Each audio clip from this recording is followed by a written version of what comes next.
Circular motion में move करता हुआ ऑब्जेक्ट कोई यूनिफॉर्म स्पीड से चल सकता है या हो सकता है कि उसकी स्पीड भी समय के साथ बदले। मान लेते हैं कि कोई ऑब्जेक्ट किसी रेडियस 1 के पाथ पर मूव करता है, तो इस तरह की मोशन यूनिफॉर्म भी हो सकती है और नॉन यूनिफॉर्म भी। यूनिफॉर्म मोशन से हमारा मतलब है कि उसकी स्पीड समय के साथ कांस्टेंट रहती है, लेकिन वेलोसिटी तो चेंज होगी क्योंकि सर्कुलर मोशन में लगातार वेलोसिटी की डायरेक्शन चेंज हो रही है। लगातार वेलोसिटी की डायरेक्शन टेंजेंशियल रहती है सर्कुलर मोशन में। किसी भी पॉइंट पर, जैसे इस पॉइंट पर हम पार्टिकल की वेलोसिटी की डायरेक्शन निकालना चाहते हैं तो हम यहाँ पर एक टेंजेंट खींचेंगे और टेंजेंट की डायरेक्शन में ही वेलोसिटी की डायरेक्शन होगी। चलिए हम सर्कुलर मोशन को और डिटेल से एनालाइज करते हैं और इसके लिए हम यूनिट वेक्टर्स के बारे में देखते हैं। और दूसरा ये कि सर्कुलर पाथ की रेडियस कुछ भी आर्बिट्रेरी हो सकती है, ज़रूरी नहीं कि 1 हो, तो हम यहाँ पर रेडियस को r मान लेते हैं। और फिर हम 2 स्पेशल टाइप के यूनिट वेक्टर्स डिफाइन करते हैं और ये मान लेते हैं कि रेडियस वेक्टर x एक्सिस के साथ इनिशियली थीटा एंगल बनाता है और इस रेडियस की डायरेक्शन में एक यूनिट वेक्टर हम मान रहे हैं जिसे हम ई सबस्क्रिप्ट r लिख रहे हैं। ई सब r यूनिट वेक्टर को दर्शा रहा है जो कि रेडियल डायरेक्शन में है। इसी तरह से एक और यूनिट वेक्टर लिया जा सकता है जो कि टेंजेंशियल डायरेक्शन में होगा।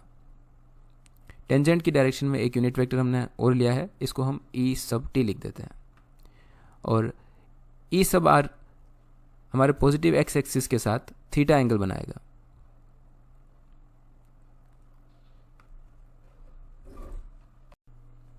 इस ई सब r यूनिट वेक्टर के 2 डायरेक्शन में कंपोनेंट्स होंगे। एक्स डायरेक्शन में इसका कंपोनेंट होगा ई सब r कोसाइन ऑफ थीटा, और यहाँ पर ई सब r वेक्टर है और यहाँ पर सिर्फ ई सब r का मैग्नीट्यूड लिखना है जो कि 1 के इक्वल है। So we have 1 into cosine of theta is cosine of theta. इसके अलावा ये पॉजिटिव एक्स एक्सिस की तरफ है, इसलिए हम इसके आगे एक यूनिट वेक्टर आई कैप लगा सकते हैं ताकि हम इसको वेक्टर फॉर्म में लिख सकें। और ई आर का वाई डायरेक्शन में जो कंपोनेंट होगा वो होगा ई sub are sign of theta, और यहाँ पर ई सब आर की वैल्यू 1 होगी, therefore it's sine of theta. और ये पॉजिटिव वाई डायरेक्शन में, इसलिए यहाँ पर हम यूनिट वेक्टर जे कैप लगाएंगे। फिर यहाँ पर ई सब आर को हम इस तरीके से लिख सकते हैं, vector e sub r equal to cosine of theta i cap plus sine of theta j cap. So ये हमने रेडियल डायरेक्शन में यूनिट वेक्टर को इसके कंपोनेंट फॉर्म में रिजोल्व किया है। इसी तरह से हम टेंजेंशियल वेक्टर को उसके कंपोनेंट्स में रिजोल्व करेंगे। तो हम इस ई टी को भी 2 डायरेक्शन में रिजोल्व कर सकते हैं। ये वाला एंगल अगर थीटा है तो ये 90 माइनस थीटा होगा और ये वाला एंगल अगेन थीटा हो जाएगा। इसका पॉजिटिव वाई डायरेक्शन में जो कंपोनेंट होगा वो होगा ई sub T cosine of theta, और ई सब टी की वैल्यू क्योंकि 1 है इसलिए सिर्फ कोसाइन ऑफ थीटा, और पॉजिटिव जे कैप डायरेक्शन में इसलिए जे कैप। और इसका जो एक्स कंपोनेंट होगा वो होगा sine of theta negative i cap, क्योंकि पॉजिटिव आई कैप इस तरफ है जबकि हमारा जो ई टी का कंपोनेंट है वो नेगेटिव आई कैप की तरफ है। इसलिए ई सब टी टेंजेंशियल डायरेक्शन में जो यूनिट वेक्टर आया वो इक्वल है negative sine of theta i cap plus cosine of theta j cap. तो ये यूनिट वेक्टर है टेंजेंशियल और रेडियल डायरेक्शन में। रेडियल डायरेक्शन रेडियस की डायरेक्शन है, मतलब ये वाली डायरेक्शन। इस डायरेक्शन में यूनिट वेक्टर इससे दिया जाएगा और टेंजेंशियल डायरेक्शन में यूनिट वेक्टर इस एक्सप्रेशन से दिया जाएगा। चलिए अब सर्कुलर मोशन में मूव करती हुई पार्टिकल या ऑब्जेक्ट की वेलोसिटी और एक्सेलरेशन की वैल्यूज फाइंड की जाए यूजिंग दीज यूनिट वेक्टर्स। मान लेते हैं कि ये इस सर्कल में मूव करता है जिसका सेंटर O है और किसी टाइम t पर ये थीटा एंगल से मूव कर जाता है। यहाँ पर हमारा ऑब्जेक्ट है और ये जो वेक्टर r होगा रेडियल वेक्टर, इसकी वैल्यू वेक्टर O से लेकर के P तक के द्वारा दी जाएगी। और वेक्टर OP को हम OP का मैग्नीट्यूड इनटू इसकी डायरेक्शन में यूनिट वेक्टर जो कि यहाँ पर E सब R है से लिख सकते हैं। और इस E सब R के 2 कंपोनेंट होंगे, एक x डायरेक्शन में होगा जिसकी वैल्यू होगी cosine of theta i cap, ये हम पहले देख चुके हैं, ये वाला एंगल थीटा है। और y कंपोनेंट की वैल्यू होगी sine of theta j cap. तो हम इस ई सब आर की जगह ये वैल्यूज़ लिख देंगे और ओ पी की जगह पे हमने रेडियस की वैल्यू लिखी है। तो ये हमारे पास रेडियस वेक्टर आ चुका है। अब हम, और ये एक पोजीशन वेक्टर भी है, इस पॉइंट पी की अलग अलग पॉइंट्स पर जो पोजीशन होगी ये इस पोजीशन वेक्टर आर से दी जाएगी। और अगर हमें वेलोसिटी निकालनी है तो हम इस रेडियस वेक्टर को डिफ्रेंशिएट कर देंगे। तो वेलोसिटी वेक्टर v जो होगा वो होगा d/dt of this vector r, और यहाँ पर वेक्टर r की वैल्यू हम पुट कर देंगे तो हमें मिलेगा d/dt of r cosine of theta. यहाँ पर r का सिर्फ मैग्नीट्यूड आएगा जो कि होगा r into cosine of theta i cap plus r sine of theta j cap. फिर इसको हम डिस्ट्रीब्यूट करेंगे d/dt को, तो हमें मिलेगा, क्योंकि r एक कांस्टेंट है सो इसका डिफ्रेंशिएशन नहीं होगा, ये डिफ्रेंशिएशन के बाहर आ जाएगा। कोसाइन ऑफ थीटा का डिफ्रेंशिएशन होगा माइनस साइन ऑफ थीटा, और थीटा का अगेन t के रेस्पेक्ट डिफ्रेंशिएशन करेंगे जिसको मैं सिर्फ थीटा डॉट लिख रहा हूँ, और आई कैप एक कांस्टेंट है देयरफॉर इसको हम एज इट इज़ रहने देंगे। और फिर यहाँ पर r को एक कांस्टेंट की तरह ट्रीट करेंगे तो r को हम बाहर लिख देंगे। साइन ऑफ थीटा का डिफ्रेंशिएशन होगा कोसाइन ऑफ थीटा, और फिर अगेन इस थीटा का डिफ्रेंशिएशन करेंगे तो हमें मिलेगा थीटा डॉट, और जे कैप को हम एज इट इज़ रहने देंगे। सो ओवरऑल हमारे पास वेलोसिटी वेक्टर की वैल्यू आई। अगर हम r कॉमन ले लें तो हम लिख सकते हैं r minus sine of theta i cap, और इस थीटा डॉट को भी हम कॉमन फैक्टर की तरह बाहर ले रहे हैं, अंदर बचेगा plus cosine of theta j cap. यहाँ पर ये थीटा डॉट जो है ये हमने D theta by d T को लिखा है, और थीटा में रेट ऑफ चेंज को हम ओमेगा कहते हैं। इसको एंगुलर वेलोसिटी कहा जाता है कि पर सेकेंड कितने तेज़ी से थीटा चेंज हो रहा है, या पर सेकेंड कितने रेडियंस ये पार्टिकल तय कर रहा है, ये एंगुलर वेलोसिटी कहलाती है। हम इस ब्रैकेट के अंदर वाले एक्सप्रेशन को अगर ध्यान से देखें तो हम ये देखेंगे कि ये टेंजेंशियल डायरेक्शन में यूनिट वेक्टर का एक्सप्रेशन है। टेंजेंशियल डायरेक्शन में जो यूनिट वेक्टर होता है उसमें y डायरेक्शन में तो इसका कंपोनेंट होता है cosine of theta j cap, और x डायरेक्शन में इसका कंपोनेंट होता है minus sine of theta i cap plus cosine of theta j cap. तो ये टेंजेंशियल डायरेक्शन में यूनिट वेक्टर का फॉर्मूला है जो हमने थोड़ी देर पहले निकाला था।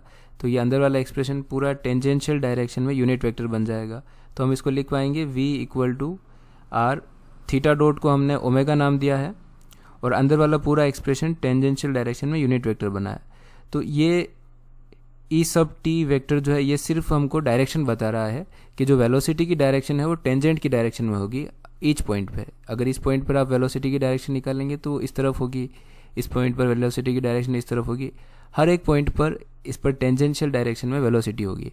और वेलोसिटी का जो मैग्नीट्यूड होगा वो r ओमेगा होगा, या यूँ कहें कि हर एक क्षण इस पार्टिकल की जो स्पीड होगी वो r ओमेगा के इक्वल होगी। सो हम ये कह सकते हैं कि v का मैग्नीट्यूड r ओमेगा के इक्वल है। फिर एक्सेलरेशन वेक्टर निकालने के लिए हम इस फंक्शन को अगेन डिफ्रेंशिएट करेंगे, क्योंकि हमें पता है कि एक्सेलरेशन वेक्टर वेलोसिटी वेक्टर का टाइम के रिस्पेक्ट डिफ्रेंशिएशन होता है। तो हम इस पूरे फंक्शन को डिफ्रेंशिएट करेंगे। यहाँ पर डैश का मतलब डिफ्रेंशिएशन से है with respect to time. So this thing is our acceleration vector, और यहाँ पर r को एज ए कांस्टेंट ट्रीट करेंगे इसलिए हम इसको बाहर लिख लेंगे, और फिर इस थीटा डॉट को हम यहाँ पर ओमेगा लिखेंगे क्योंकि थीटा डॉट ओमेगा के इक्वल है, और हम यहाँ पर u इंटू वी फंक्शन वाला फॉर्मूला लगाएंगे। इस ओमेगा को u माना जाएगा और इस पूरे फंक्शन को, इस पूरे एक्सप्रेशन को v मानेंगे। और जब u इंटू वी दो फंक्शन का हम डिफ्रेंशिएशन करते हैं मल्टीप्लिकेशन में, तो हम एक बार v बाहर लिख करके u का डिफ्रेंशिएशन करते हैं और फिर एक बार u बाहर लिख के v का डिफ्रेंशिएशन करते हैं। इस तरह का फॉर्मूला होता है मल्टीप्लिकेशन के लिए डिफ्रेंशिएशन का। तो हम यहाँ पर एक बार के लिए इस पूरे minus sine of theta i cap plus cosine of theta j cap को बाहर लिखेंगे, और इस ओमेगा का डिफ्रेंशिएशन करेंगे तो हमें मिलेगा ओमेगा डॉट प्लस, और एक बार हम इस ओमेगा को एज ए कांस्टेंट ट्रीट करेंगे और बाहर लिखेंगे, और फिर इस पूरे अंदर वाले एक्सप्रेशन का डिफ्रेंशिएशन करेंगे।